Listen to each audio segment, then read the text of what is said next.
Hello， 大家好，我是健身小柯。那今天呢，是我们系列视频的第一期，是我们讲 Beginner Level 的5个训练。那这是我们的追望。那我们合作呢，是出了这个视频的系列。It's your turn. All right, welcome back. I'm Javon. Today we're going to be going over 5 core exercises. We'll start with some beginner level exercises. It'll work our way into intermediate, and then we'll get to some more advanced level exercises. All of these exercises can be done by anybody at any level, and every person, regardless of your level, should start in the beginning and follow through. Even if you're a little bit more advanced, starting from the beginning and following through allows you to develop a stronger core and to make sure that you're getting full activation, not overlooking any areas. So when we go through this, we're going to be a lot more detailed. We're going to give you guys a lot of focal points of things that you should focus on, areas that will be working when you're doing it, and then we'll transition that into how to put it into your own workout. If you want to integrate this at home, if you wanted to do this before you do cardio, or if you want to do it before you start to lift weights, all of it is valuable, all of it is usable, and we're going to make sure that you know how to do that today. All right, so the first exercise that we're going to do today is called a bird dog.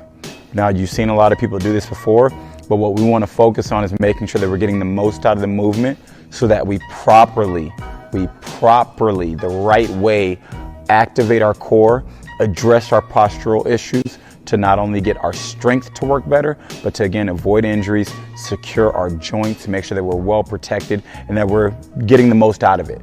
We don't want to run through things a little bit and skip over the important factors.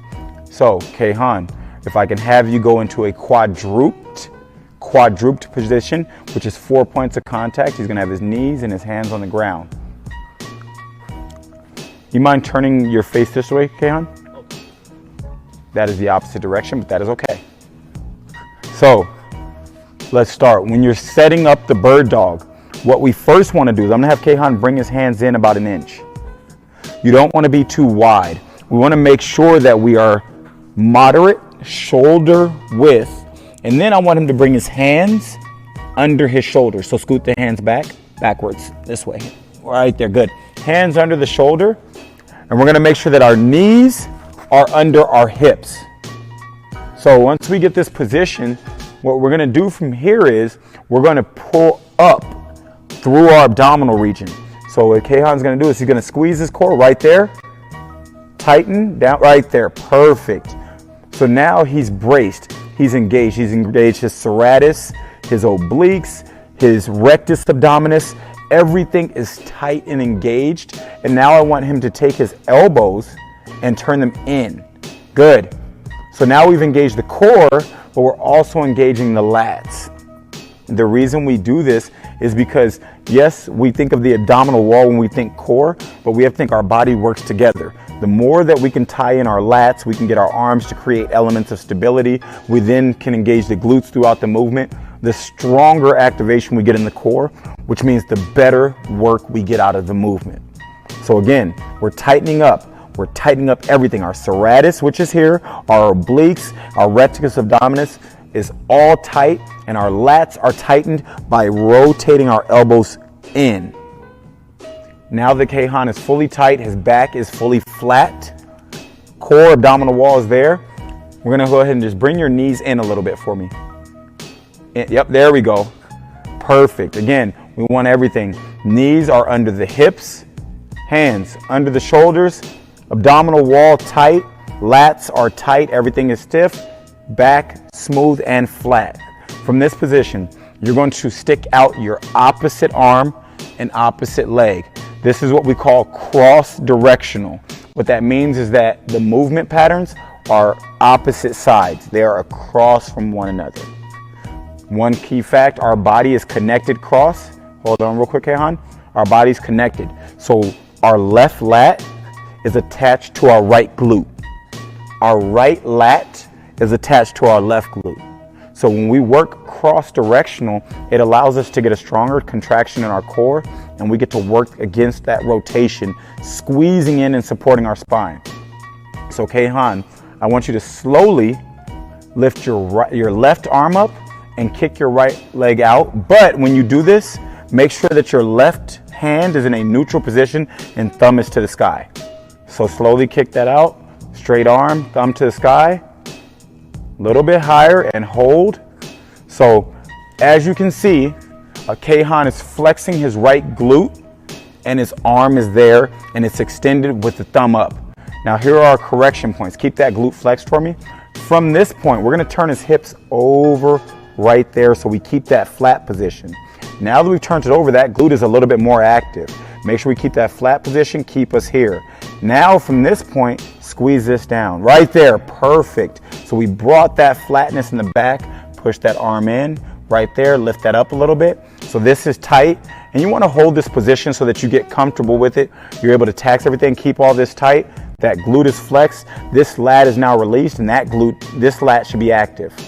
This one's released, that one's active, and now we have it full in our contraction. Glute is tight, abdominal wall is tight. Make sure you're bracing here so that our lower abdominal region does not come out of place. You can go ahead and slowly bring that back. And good. Now when we bring it back, we're gonna go ahead and activate that other side. But before we go, remember, elbows in. Good. Bring the hands back a little bit. This one. Because we always want hands under the shoulders. Chest should be tight. Abdominal wall should be tight. Back should be flat. Lats should be active. And again, we're going to make sure when he kicks back, he's going to not want to lean to his right. So we're going to make sure that he stays straight. No lean, straight. So now that that's active, I'm just going to turn this foot a little bit, and that's just making sure to keep him a little bit more straight. Once that's there, this is tight. Pull this back over just a tad, right there, perfect. This lat releases. This glute is active. Now, one thing we see, the right side is dipping a little bit, so we want to pull that back towards our left. Right there, good. Now that we're fully active, keep that glute in, squeeze this down. Tight, tight, tight, tight, tight. Elbows in on this side. This lat is tight, perfect, perfect. Everything's tight, glute is tight. Go ahead and bring that back in slowly. Very, very good. Let's just go over it so that we get the idea. Throughout our bird dog, this is what the movement's called. It's called a bird dog. The focal points that we want to create tension in our abdominal wall. So we want to shorten our rectus abdominis. These six-pack muscles that are here, we want to bring them down. So don't let them be extended. Bring them down and hold that.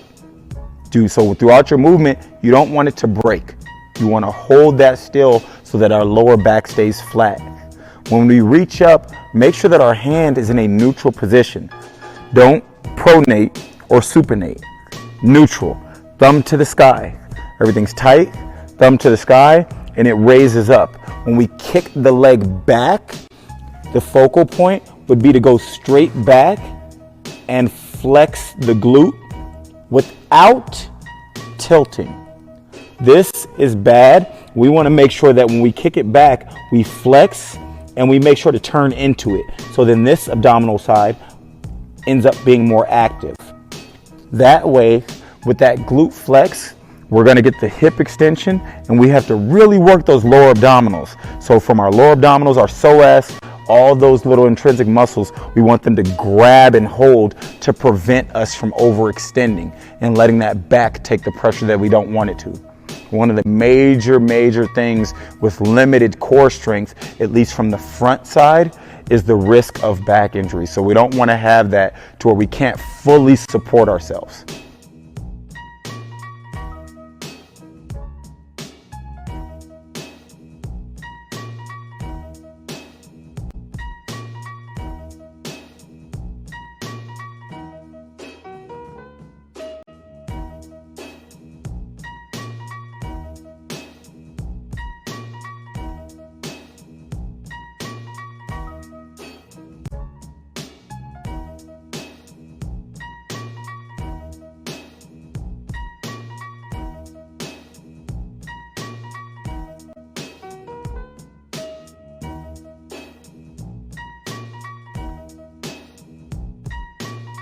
So now we're going to go to exercise number 2. Exercise number 2 will be again in the quadruped position, but we will be on our hands and on our toes. And it's going to be a quadruped crawl. So first I'm gonna have Kayhan go ahead and go back down to quadruped position for me. Same setup as we did on the bird dog. The exact same setup. So Kayhan now has his hands under the shoulders. His lats are active. Why are his lats active? Because he's pushed that elbow in. He's rotated the elbow in, and that makes these lats kick out, which is exactly what we want. He has his abdominal wall active because he's pulled it up while maintaining the flatness of his back. He pulled this up and in, and so now he's very, very active and he's stable. If I push Kayhan, he's not moving because everything's active. So if you feel like you're a little bit rocky or a little bit shaky, or that your body's not maintaining its position, you're probably not activating everything that you should. So make sure if you feel like you're rocking, you're not active, figure out what's missing. Is it your lats? Is it your arms? Is it your chest? Is it your abdominal wall? Whatever it is, go ahead and get that fully contracted, so that way when you transition into your movements, we don't have to worry about something breaking or something feeling strained.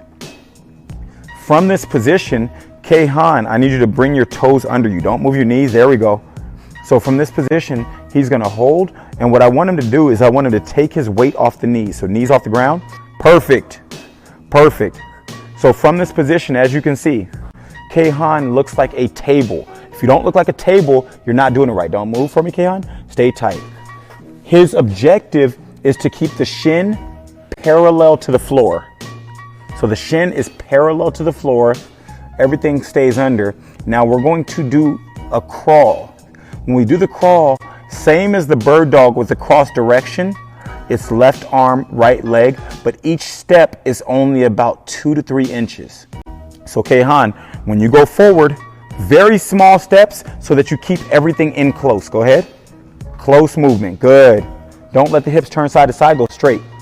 Keep everything straight. Good. Small steps. Good. Keep the shins parallel. Perfect. We're going to keep going. Good. His focus is not, we want the legs not to extend. Keep going. So the legs are staying tight, staying bent. He's staying bent, and the core is staying active every time.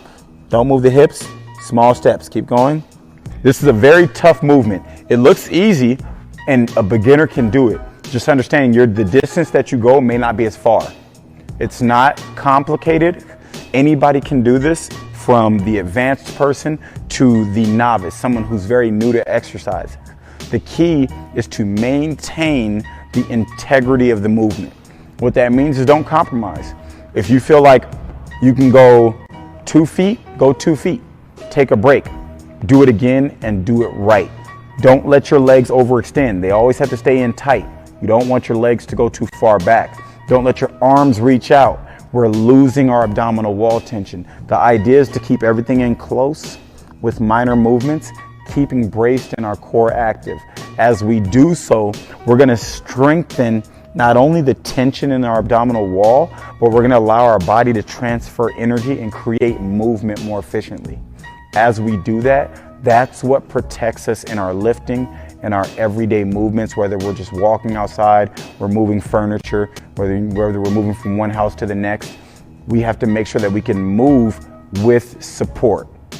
So brace, keep everything tight, small movements. Do not let go of the integrity of it. If you feel like you're losing tension, take a break, start it again. Build your way up. You don't have to start going super far. You may only go a few feet, but start doing it right. And then start adding in 3 to 4 sets, and you can gradually increase the distance of what you're doing.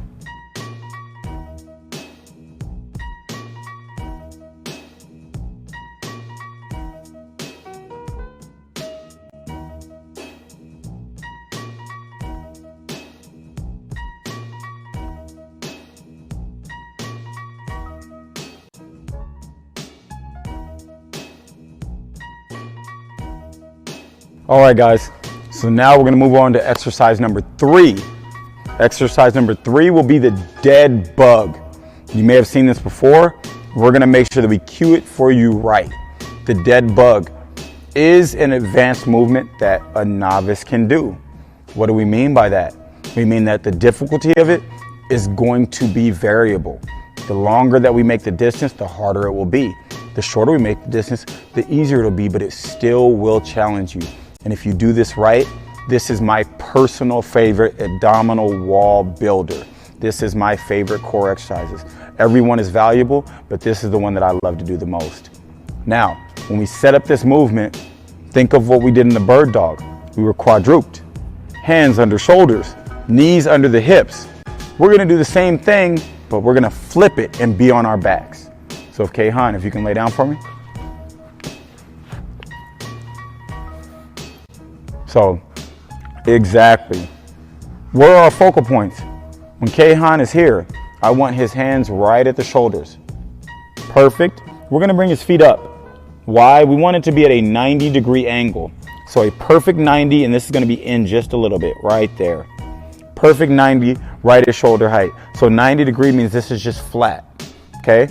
The focal points of the dead bug are, number one, whatever side is not moving, doesn't move. We're gonna begin doing cross-directional like we did in the bird dog, but we need to make sure that the opposite side does not move because it's very easy to be moving it and not realizing it. Number two, when we place tension, we wanna see that our lower back is pushed into the floor. So go ahead and push it on the floor. Good.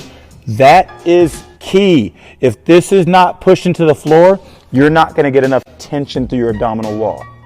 Lower back into the floor. That is gonna be the biggest point to enforce. Lower back into the floor. Make sure the abdominal wall is tight. Make sure that our shoulders are right, our hands are directly over our shoulders, knees are directly over our hips. And I want you to dorsiflex your toe for me. So yes, we're gonna bring that back. We're gonna lower this just a little bit. Lower these right there, dorsiflex. Good. This is just helping Kayhan. Another point, dorsiflexion. Your ankle connects to your hip. So when he dorsiflexes, the little tendon that runs through your hip flexor actually starts to close in, and it allows him to get more tension through his abdominal wall. So dorsiflexing through our hip, pushing our lower back or lumbar into the floor to improve that abdominal wall tension. Now we're gonna go cross-directional. When we do our extension, we wanna make sure that we go slow. The different or varying degrees of intensity, how hard it's gonna be, is gonna be based off of how far we extend while maintaining our lower back into the floor. So we're gonna start with his right arm and his left leg, but when he does that, his left arm and right leg will not move. So okay, slow, slow, slower, slower, slower. Too fast, bring it back for me. We're gonna reset that. Bring it back, all the way in, all the way in, all the way in. We're gonna go again. I want you to go slower than that. I want your movement to be at this pace. Okay, so very slow, go ahead. Slow, good, just like that. Keep it slow, small, the back stays in, push that down, into the floor, into the floor. There we go, a little bit further, right there, hold. So the reason why we went slow and he's staying here is I wanna find how far he can go while keeping this down into the floor. Everybody's gonna have a different range. And if you go and this isn't into the floor, you're not doing it right. Go ahead and bring it back slow. Squeeze this in as you bring it back. Tight, tight, tight, tight, tight, tight, tight. Pause. Make sure that's even. Good. Take a break for me. So if you overextend and push this up, this comes off the ground like that, it's a bad movement. We're not getting the benefit out of it. A lot of times when people do this, they're not keeping that lower back on the floor. Even if it's coming up a little bit, stop the movement, reset it, and then start over. It's okay if you only get your foot out a few inches and the arm can't go back. That is okay. The key is to make sure that, again, we maintain the integrity of the movement so that way we can properly strengthen. If you just run through it and you want to overextend without having that abdominal wall tension that's going down, the movement's not going to be beneficial and it's not going to translate into your weightlifting and your everyday movements because you have not developed the strength to support the movement. So again, we want to make sure the lower back is into the floor and that when we extend, the lower back stays on the floor. This is gonna really tax your abdominal wall. It's gonna put a lot of work on there and you're gonna feel it burning. It's gonna be tough. The body may shake a little bit, but that's gonna let you know that you're doing it right. So if you're not feeling that and it feels a little bit too easy, or you feel like you can do a bunch of reps, you're doing it wrong. You need to make sure that you are engaging and you're enforcing the integrity of the movement. The last point that I will give is when you are breathing, go ahead and set up for me, Kayhan. Move your hands, please. Go ahead, take a breath. Now breathe in and out. See how that moved? Tighten it, tighten, hold, close your mouth, breathe through your nose. Keep that tight, don't let that go up. Hold it, through the nose, but keep it tight. Good. Breathe through your nose, and when you breathe, don't let your stomach, go ahead and relax. Don't let the stomach go up. We're gonna lose tension. So when you go down, hold, when you breathe up, there should be limited movement in your abdominal wall. Right when you expand too far, we're gonna lose that tension. Those abs are not gonna be squeezing that spine. We're gonna lose the amount of support that we have, and now we're not developing strength at that point. We need to make sure we're not over breathing. And one of the ways we do that is breathing through our mouths. So focus on in through the nose, out through the nose, and be very intentional with your breathing. So it's okay to make a little bit of noise. So if you're breathing, you can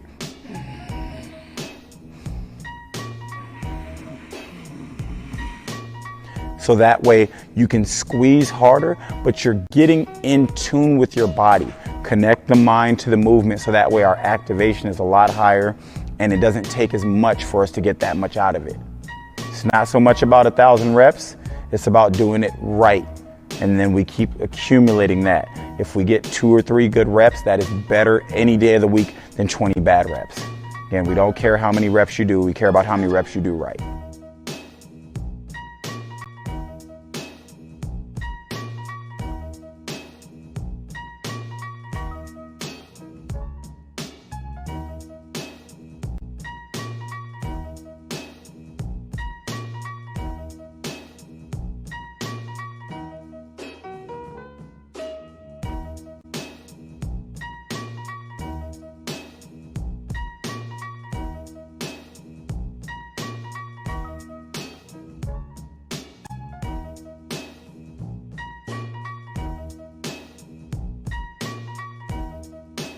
So now we're gonna go over to our 4th exercise.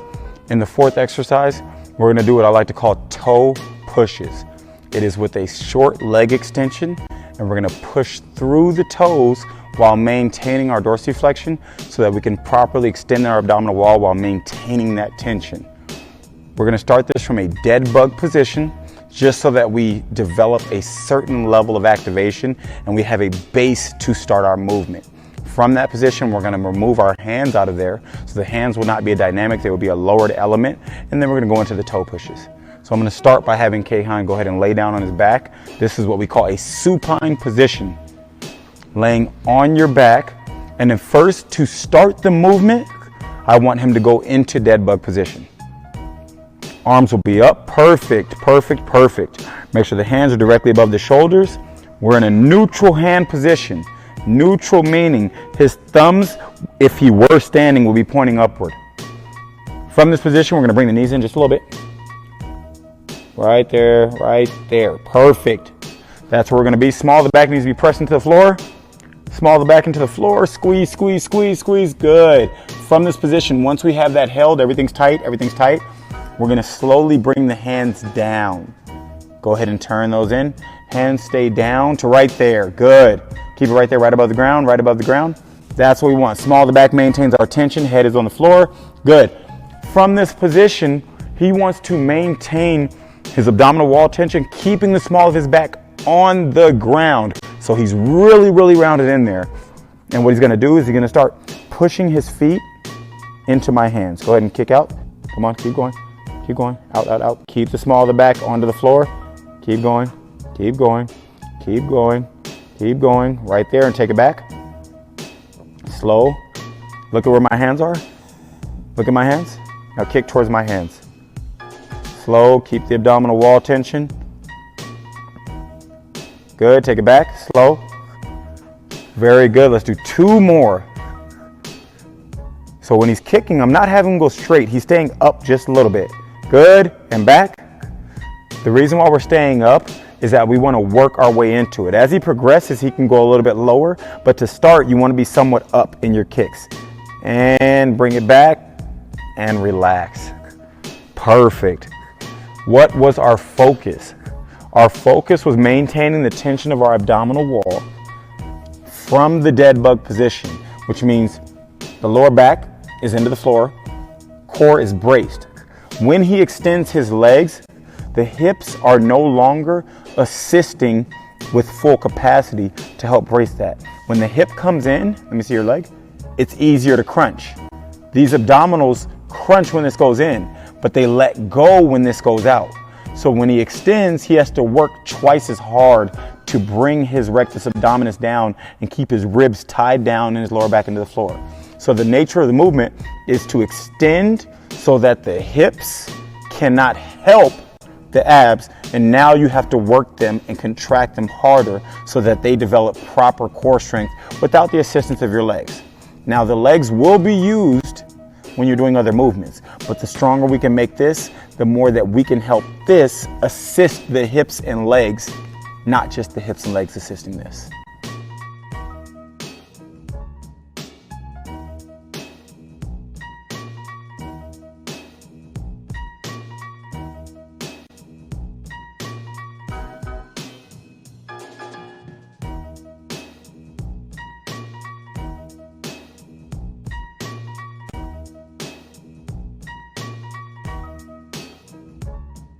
All right, now we have exercise number 5. Exercise number 5. What we're gonna be doing is anti-rotational holds. The idea behind an anti-rotational hold is that, open this up for me, Kehan. Our abdominals or our core region is not just in front of us. We have our rectus abdominis, which is gonna be the six-pack muscles, so sectioned here, but we also have our obliques and our serratus. These are the muscles that go across. They grip here and they assist in rotation. Keep the hips squared, don't move your hips. They assist in this and this. This is where those work. They work in the lateral movement. So in strengthening them, we use the rotation, but we're gonna use that rotation while still squeezing our rectus to fight into it and then resist going back. And then once we go back into it, we go slow and controlled so that we can strengthen the outer portion for our core strength. This is vitally important if you're working on changing direction, whether it be you're gonna run and turn, or let's say you do a movement that requires you to turn and you're loading weight. You don't want this to collapse over or you to fall down and injure your lower back, mess up your knee, or your hip, or even a shoulder injury. So it's very, very important that we not only strengthen the rectus abdominis, but we also strengthen, again, the serratus and the obliques. This is vitally important. These work on rotation, so side to side or lateral movement, and it's gonna help tie in with our rectus abdominis. So that way we have complete core development, not just one dimensional. Remember, your core supports your spine, and if your spine is not healthy, you're in a very bad position, so we want to make sure that we address every single angle of it, not just one side. So we're going to use a resistance band for this. You can use a cable. I personally like the resistance band. It's okay if you want to use a cable, but if you're at home, you don't have a gym membership, or maybe you go to the gym and the equipment's taken, you can always take a simple resistance band and you can set this up so that way you can still do the exercise in any environment. When setting this up, find a sturdy surface. Pole will work. The edge of a machine, even if someone's using it, you can still stay out of their way. You want to wrap it around, make sure we're here, then put it through. Wrap it around, put it through, pull it tight. Very, very simple. I'm going to show Kehan what we're going to do. So let me step over for real quick. And then he's going to go ahead and go through the exercise, and I'm going to give you some cues on how to make it a little bit better. We're going to step, and we're going to interlock that band inside the hand, and then we're going to take our hands and put them together. You do not need to overly squeeze. This is just to trap the band and make sure it doesn't move. Now, your hips should be squared away. That means they're straight forward. The band should be to your side. From here, what we're gonna do is we're gonna pull the neck back. Very, very important to pull the neck back. Don't be like this, don't be like that. Bad posture is bad for your spine, and it's not going to let us activate as well as we want to. Pull the neck back, go into a quarter squat, grab with the feet still facing forward, and push those arms out and lock. Right when I do this, I should feel this and this kicking in, even though I'm not really pulling. So now that I'm here, I'm going to trace over and I'm going to squeeze. And once I get straight, I'm going to hold. With this, we can hold 5, 10, 15 seconds, and then we go back very, very slow, controlling our movement, squeezing the abdominal region, and we're going to go through reps. So I'll let Kayhan go ahead and demonstrate that, and then I'll be able to give a few little cues or pointers throughout the movement. So go into a quarter squat for me, Kayhan, right there. Lock those arms out. Good. Slowly start to rotate and keep the arms straight. Keep the core tight, tight, tight. Right there, good. And what Kayhan's gonna do is he's just gonna squeeze. In 5, 4, keep that tight. Lats are tight, 3, 2, go ahead, bring it back. Slow, keep going. Good, turn the head with it. Very good, whole body turns, we'll just do 2 more. Go ahead and rotate, stay in the quarter. Good, his arms are locked out, lock those out, good. And he's pushing through the core right there. Stay tight, 5, 4, 3, 2, elbows in, 1, go ahead. Good. He's controlled. You see how his neck is back, the movement looks perfect. He's gonna activate one more time. Make sure we don't let go of this. Squeeze. Squeeze, keep these hands up just right there. Perfect. A little bit further. Right there, very good. In 5, 4, everything's tight. 3, core is tight. 2, go ahead and take that back. Slow, slow, slow, and relax. So for that anti-rotational movement, you do want to make sure that you do both sides. This is our example, but once you finish one side, if he were doing another one, he'd switch from here and he'd just turn. Very, very simple, and the movement from the back side should look similar, very, very the same, and you're just bringing it back to a neutral position.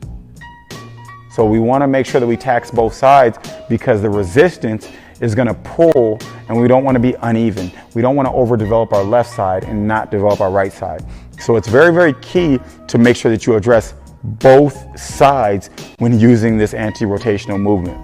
When doing it, make sure, same as the other movements, that you are bracing your abdominal wall. That means breathe out, tighten, and then when you breathe through your nose as we did in the last one. It's very, very important in all of these movements to focus on breathing through your nose, so that way we take air through our nasal pathway and through our diaphragm, not so much through our belly.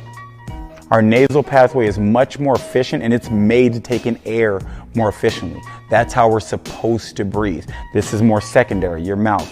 And this is going to allow us not to engorge or fill that belly and lose that tension. So we want to make sure that we're bracing down through the nose.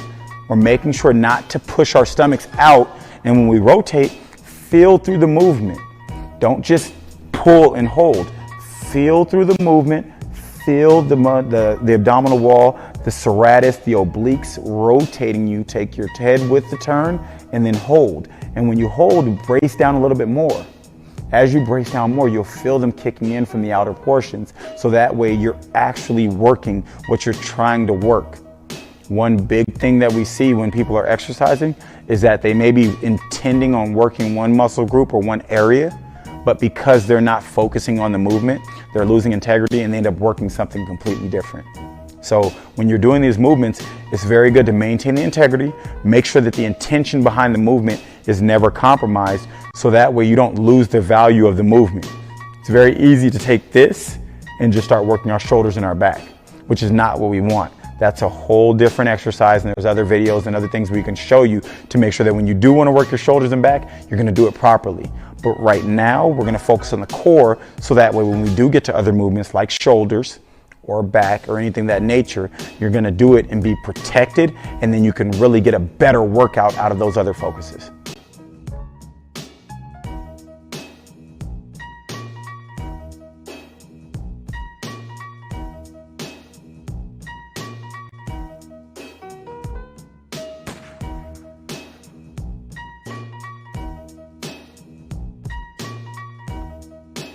那刚才呢，我们进行了5个动作的一个示范和训练，真的虽然只是示范啊，真的非常的累。然后你可以从中选取，就是你觉得你自己比较喜欢的一些动作，或者说你刚开始比较容易上手的动作，先进行练习。但是呢，一定要注意啊，我们刚才讲的要点，一定要去仔细再回看一下。那下面呢，我们会给大家说一下，我们应该是训练频率是怎么样的，比如说这个动作组数，还有这个动作的次数，里面包括在有几个动作它可能没有专门去强调这个呼吸，那我们也会再把呼吸再说一下。OK. All right, so today we went over 5 exercises that are going to teach you to develop more core strength, or what I like to describe as abdominal wall tension, how much tension we can bring to our abdominal wall to support our spine. So that way when we do other movements, whether it be leg movements, shoulder, or arm movements, we have adequate support to thus not injure our hips, our lower back, shoulders, neck. We don't want to strain any of that. So abdominal wall tension is very important to make sure that we don't do that, but also it makes us stronger. It makes us feel a little bit better, makes us stand up better, gives us the better way to develop strength and go through our exercises. Like we were saying, the breathing is very important, and you should attach it to every single exercise. So make sure that when you're doing any of these movements that you are very intentional to brace. What that means is breathe out, and squeeze the abs in and down. In and down. Make sure the ribs aren't coming up. When the ribs come up, we're losing tension. Ribs down, keep that tension there, be strong, be tight. And make sure that when you're breathing, try to focus on breathing in through your nose and out through your nose. Don't dry your mouth, but also learn to use your diaphragm. That is what's supposed to be used. We don't need to be breathing so much through the stomach, especially when we're loading weight, because if we lose tension in that stomach, we have an issue in our lower back and in our hips. Now, if you're at home, let's say you're not at the gym, but you still want to get a good core workout in, you can do that. Take the exercises. Again, we want to maintain integrity, so the reps might be different for the exercise. The ideal would be at least 6 to 8 reps in between 3 and 5 sets. 6 to 8 reps, 3 to 5 sets. If you are a beginner, then maybe you need to cut the reps down and keep it at 3 sets.